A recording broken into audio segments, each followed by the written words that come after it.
Hey everybody, it's Jason, and we are heading out to a pond in Westchester, Pennsylvania that was an existing dirt bottom pond that we added some filtration to. Let's go check it out. It's our goal to help people design, build, and maintain their outdoor living spaces.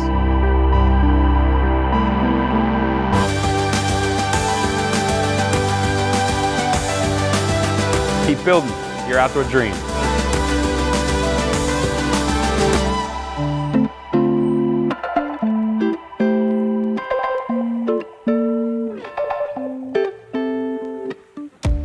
Hey Todd, how are you today? Pretty good, Jason. Yourself? How you doing? I'm doing great.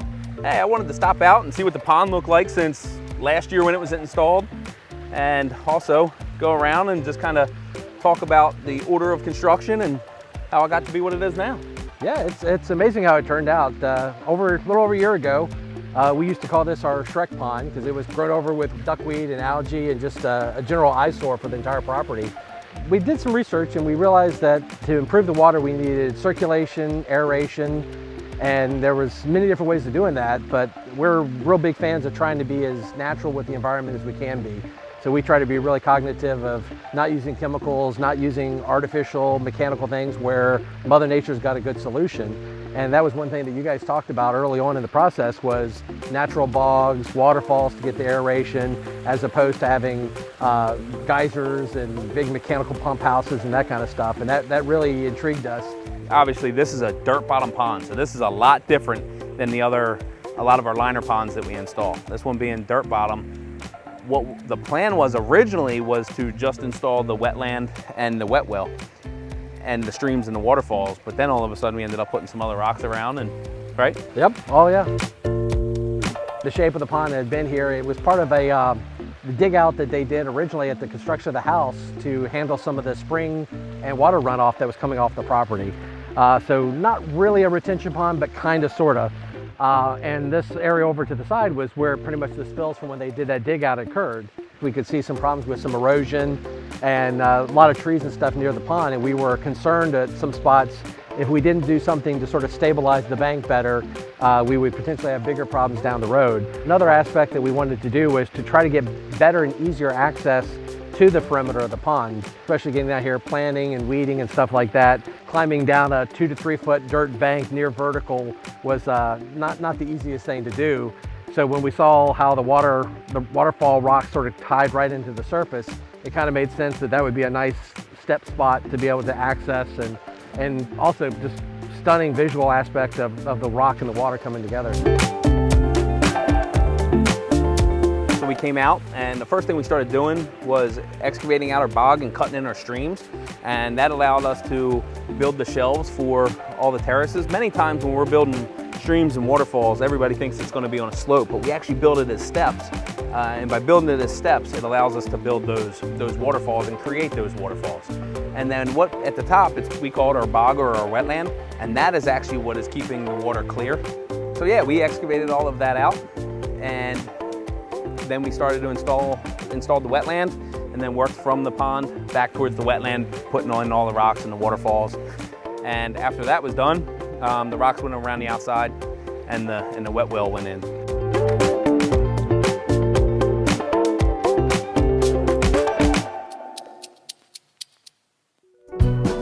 Yeah, there was kind of a story that happened at that time too, right? They went and started to put a rock in. What happened? Oh, so they were here with the mini excavator, and they brought in a lot of very, very large boulders, and they went down to the far end and dropped one of those large boulders, and it basically just did a bloop. And then they swung around, got another one, same spot, and lined it up, bloop. And then when they finally brought a third boulder around and dropped it, you got a bloop clunk, and it was basically at the surface. So what we thought was about a 4 or 5 foot deep pond turned out to have about a 12-foot depth to it once all the muck was removed. So some significant size variation there of what we thought we were dealing with to what we found once we got all of the muck and stuff pumped out of it and cleared up, and had a interesting aspect. But that depth has really added a lot of new characteristics for us. We've been able to get a lot of fish. We have to go back to the wildlife, we have a lot of the predators that most pond people are scared to death of, like herons. And we've actually had a heron dive in our pond, but because the water is so deep, the fish are able to get away from the heron without having to have a tunnel or some other sort of structure around the surface, because they've just got space to work with.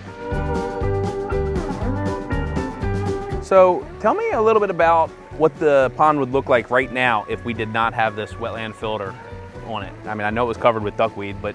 Well, probably the biggest thing is not so much what it looks like, but the sound. That's one of the things that we noticed is really amazing. Just the constant noise of the water over the waterfalls. It kind of gives you that out roaring creek in nature type effect, and we can hear it from most parts of our property. And that's probably the first thing you pick up on is the noise. What we did was we went and turned all the waterfalls towards the house, right? We didn't want them going away from the house. We wanted to bring that sound back towards the house so that as you're in your seating area, up on your deck, we would be able to get that noise to travel. And then that kind of draws you closer, and as you get closer, you start to see all of the color and the offset of the color with the rock and then the movement.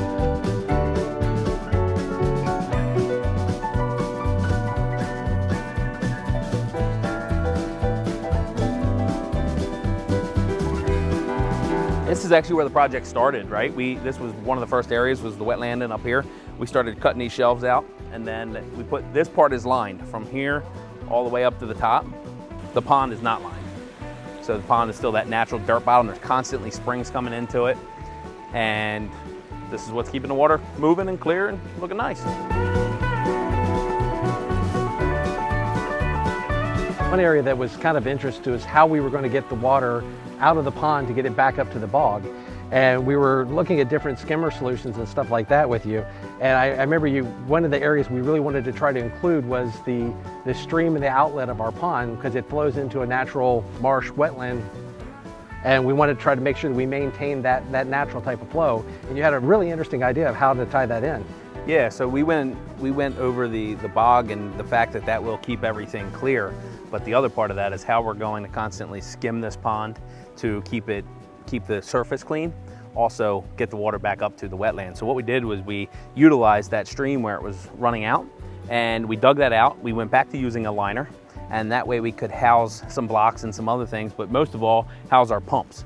And our pumps are housed in there, and by putting, you have 2 pumps in, which we'll talk a little bit about, but by putting our pumps in there, it's constantly drawing all the water to one area. And when it does that, it creates a skimming action that keeps the surface clean. So we were able to utilize that, set our intake bay, have that just below water level so that the water, as it fluctuates up and down, we still can get it to skim and come into there.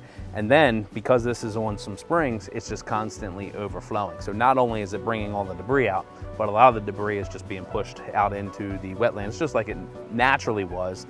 The biggest difference is we're constantly skimming the pond now, where before it would just kind of sit, and that's where why a lot of that duckweed and everything would sit on top. So we have what we call our intake bay over here, or our wet well, and that's where our pumps are, and that's what pushes the water back up to the wetland.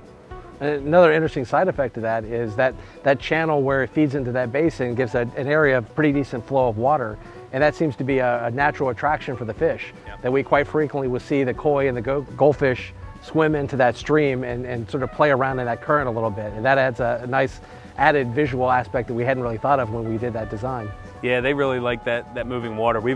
On some other projects, we've actually put in a secondary pump in some fish feeding areas, and put water that will just spray out, and people always think that the fish are coming up to a certain area, but really it's because that water is constantly moving. Fish really like moving water, so that's just a little secret of what we did. And you got nice big fish in there too. Yes. And they look very good. They look healthy. With the aspect of having so much wetland around here, a couple of unique things that came up was it wasn't just as simple as digging a hole and creating a pit for water to go into. They had to manage the groundwater underneath the liner. So it was they had to build a hole to put the hole in. Right. So there was a kind of interesting approach that they dug it out and had to fill the gravel and a liner and a way to get that water out. So then the liner and the water for the pumps would be separated and not forced back up out of the ground. Yep. And it was interesting to watch them go through that process. And just, like I said before, just all of the science and the engineering that goes into the artistry that your guys do to come together with such a good solution of science and art to make such a beautiful product. Yeah, once those wet wells are full of water, they'll definitely stay in the ground. But when you're constructing, you gotta overdig. Got to put a clean out pump in there and be constantly pumping that water out and managing that. And if you're partway through the day and all of a sudden you get a heavy rain that night, we've had them float out of the water and all kinds of crazy stuff. So it's important to manage that part well. And yes, we dug that area out. We dug it large enough that we could put a pump in there to constantly be pumping the water out. We put that liner in, put our aqua blocks in and our pump vault to house all of that. And then once that filled up with water, by putting it down in, we made sure we got that full water. They probably pumped water right into that, making sure that that would sit there full all the time so that it wouldn't float out of the ground. Yours was drained when we did that, but at certain times we actually have to leave a section of the pond in between, build our vault on larger ponds, build our vault on the outside, and then when we open that area up, dig down, open that area up, everything floods in one time.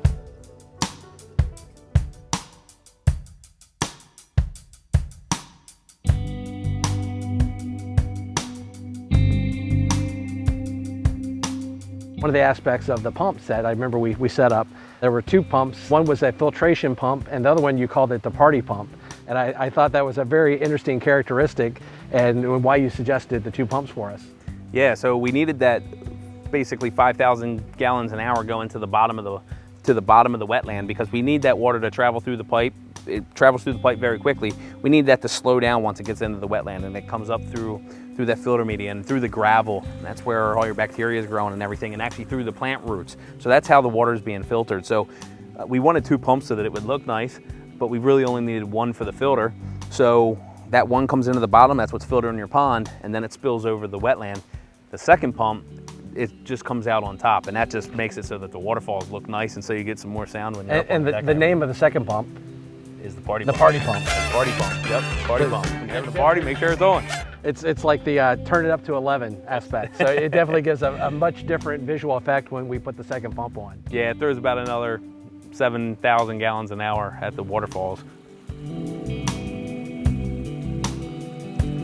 Jason, thanks for stopping by and seeing all the great, beautiful work we've got here, and definitely appreciate all your help with the construction and building this and having this wonderful seat in the house here to kind of look out over everything and all the great enjoyment we get from it. Yeah, I sure appreciate you having me out today. This is definitely the best seat in the house, and I appreciate the partnership, and I look forward to some of them future ideas we talked about over here. Sounds good. We look forward to it. All right. If you would like to start building your outdoor dreams today, contact Turpin Landscape Design Build.